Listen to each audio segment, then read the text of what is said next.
Chicago fire seemingly reveals who Stellaride plans to adopt after tragic setback. Stella Kidd, Miranda Ray Mayo, and Kelly Severide, Taylor Kinney were so close to becoming parents in the Chicago fire episode, Cut Me Open. Alas, it wasn't in the cards. The woman that had decided to give her baby up for adoption changed her mind upon giving birth, forcing the firefighter couple to go back to the drawing board. Or so we thought. The bad guy largely revolved around Chief Dom Pascal, Dermot Mulroney, and his checkered past, but a crucial secondary plot placed Kidd is full on parent mode. The firefighter traveled to St. Louis in an attempt to reunite a teenager named Natalie, Ava Torres, with her mother. Only problem was, when they got there, Natalie discovered that her mom was long gone. She had nowhere to go. The episode ended with Natalie facing an uncertain future, and Kidd assuring her that everything is going to be all right.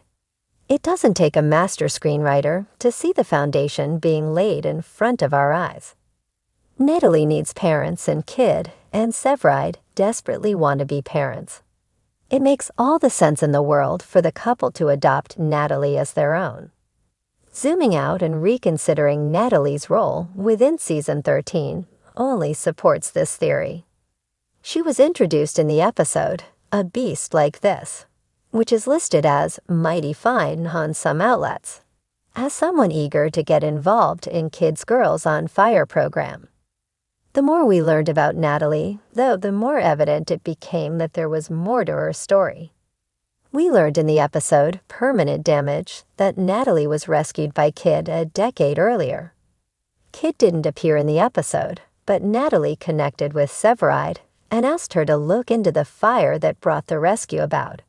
Severide obliged and determined there was no foul play, but he did notice that Natalie's home life was less than ideal.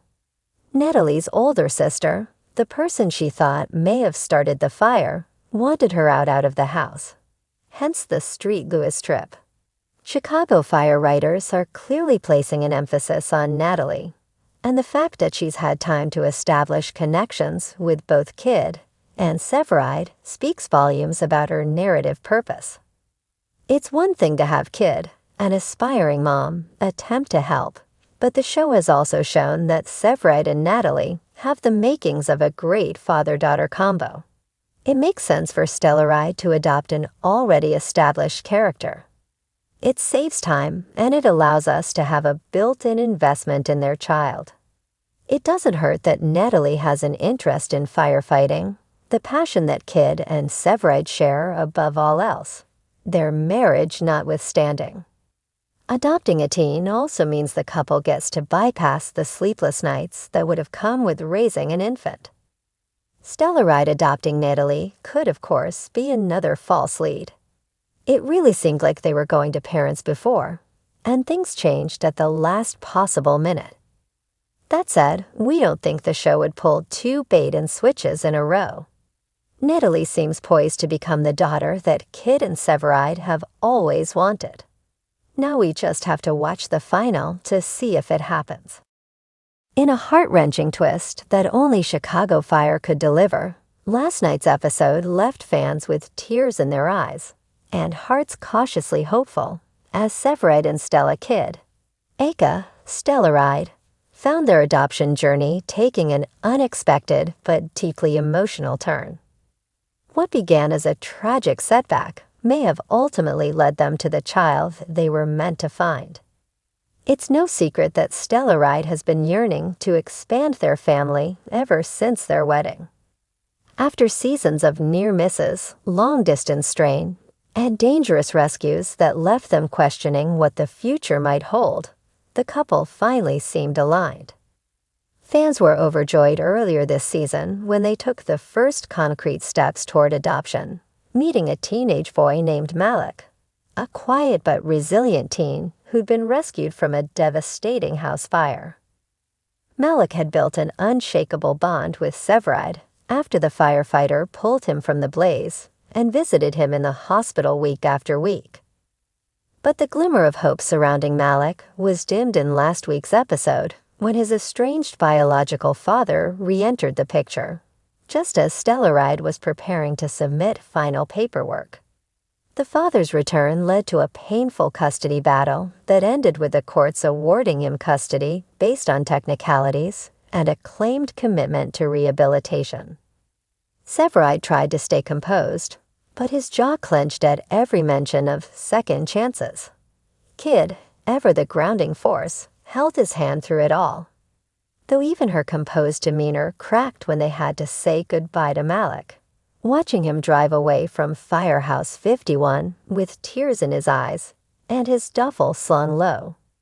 This week's episode, Second Alarm, picked up days later, and for most of the hour, Stellaride was emotionally adrift. Kid immersed herself in work at Girls on Fire, trying to shake off the grief. Severide was more withdrawn than usual, nearly picking a fight with a reckless driver during a call. It was clear the couple was still mourning what could have been. But then came the shift. In the final act of the episode, the team responded to a multi-car pileup involving a school bus. Amid the chaos, Severide spotted a young girl, maybe 7 years old, sitting silently on the edge of the highway. Covered in soot, she clutched a stuffed bear with a firefighter's helmet and wouldn't speak. Kid knelt beside her, gently coaxing her name out, Taylor. The paramedics confirmed Taylor had no visible injuries but was in shock. Attempts to contact her parents led nowhere. It turned out she was living with her grandmother, who had suffered a heart attack at the wheel and died at the scene. Taylor was now alone in a city that already felt too big. Later that evening, after Taylor was taken into protective custody, Kid couldn't shake her from her mind.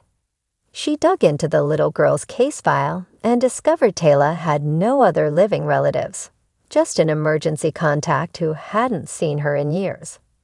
When Kid shared this with Severide at home, her voice trembled with something unspoken. She's just floating out there, like Malik was before we found him. Severide, still cautious from their heartbreak, didn't say much. But the next morning, when Kid found him sitting in the kitchen holding that little firefighter bear, Taylor's bear, she knew he was thinking the same thing. He picked it up from the lost and found at the precinct. "I can't go through that kind of loss again," he admitted. "But I also can't stop thinking about her." And in true Chicago Fire fashion, fate intervened. That very morning, Kid walked into Firehouse 51 to find a surprise waiting. Taylor, hand in hand with a DCFS worker. Apparently, the girl had insisted on seeing the lady with the braid again. She said she felt safe there. The social worker explained that due to the girl's trauma and the emotional bond she'd formed with both Severide and Kid, the agency was exploring a temporary placement and wondered if they'd consider fostering, even briefly. Kid knelt again, this time in uniform, looking into Taylor's big brown eyes. "Hey, firecracker, you remember me?" Taylor nodded and whispered, "You helped me when I was scared." It was all Kid needed to hear. The episode ended with a breathtakingly tender moment, Stellaride welcoming Taylor into their home. No promises, no guarantees, just an open heart and a willingness to love again. Kid led Taylor to her new room, decorated with a simple sign that read, "Brave girls belong here." Meanwhile, Severide stood in the hallway, watching his wife and the little girl disappear into the room. His face was awash with emotion. He reached down to pick up the firefighter bear again, then placed it gently on Taylor's new bed. The implication was crystal clear. While Malik's absence left a wound, Taylor may be the beginning of something just as powerful.